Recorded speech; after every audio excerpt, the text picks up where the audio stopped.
ഇന്നലെ ഹൈക്കോടതി ജാമ്യം അനുവദിച്ചിട്ടും ബോബി ചെമ്മണ്ണൂർ ജയിലിൽ നിന്നും പുറത്തിറങ്ങാതിരുന്ന സംഭവത്തിൽ സ്വമേധയാ ഹൈക്കോടതി ഇന്ന് ഇടപെടൽ നടത്തുകയാണ് ഉണ്ടായത്.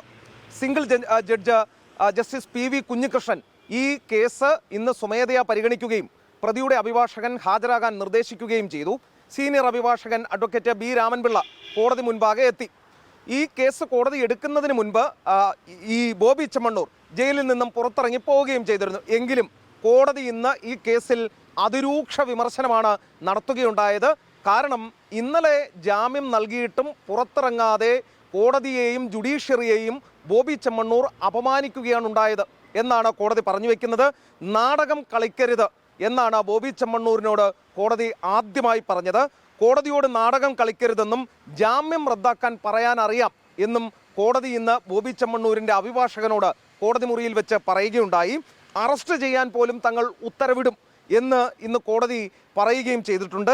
വേണ്ടി വന്നാൽ സെക്കൻഡുകൾക്കുള്ളിൽ തന്നെ ഈ അറസ്റ്റ് ചെയ്യുന്നതിനുള്ള നിർദ്ദേശം നൽകും എന്നായിരുന്നു ജസ്റ്റിസ് പി വി കുഞ്ഞികൃഷ്ണൻ പറഞ്ഞത്.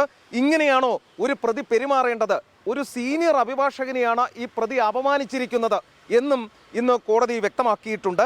റിമാൻഡ് തടവുകാരെ സംരക്ഷിക്കാനാണ് താൻ നിന്നത് എന്ന് ബോബി ചെമ്മണ്ണൂർ പറഞ്ഞതിനെ രൂക്ഷമായി കോടതി വിമർശിച്ചു.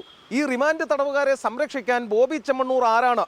അതിനാണ് ഇവിടെ നീതിന്യായ സംവിധാനമുള്ളത് എന്ന് പറയുകയും ചെയ്തിട്ടുണ്ട് ഇന്ന് ഹൈക്കോടതി. കോടതി മറ്റൊരു കാര്യം കൂടി പറഞ്ഞത് 4/8 ഹൈക്കോടതി വെബ്സൈറ്റിൽ ഈ ഓർഡർ അപ്ലോഡ് ചെയ്തിരുന്നു. 4:45 മജിസ്ട്രേറ്റ് കോടതി റിലീസ് ഉത്തരവും നൽകി. ബോബി ചെമ്മണ്ണൂർ പക്ഷേ പുറത്തിറങ്ങിയില്ല.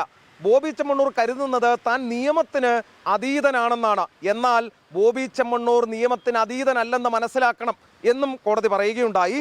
ഇന്ന് 1:45 ഈ വിഷയത്തിൽ കാരണം കാണിച്ച് വിശദീകരണം നൽകാൻ കോടതി പറഞ്ഞിട്ടുണ്ട് ബോബി ചെമ്മണ്ണൂരിനോട്.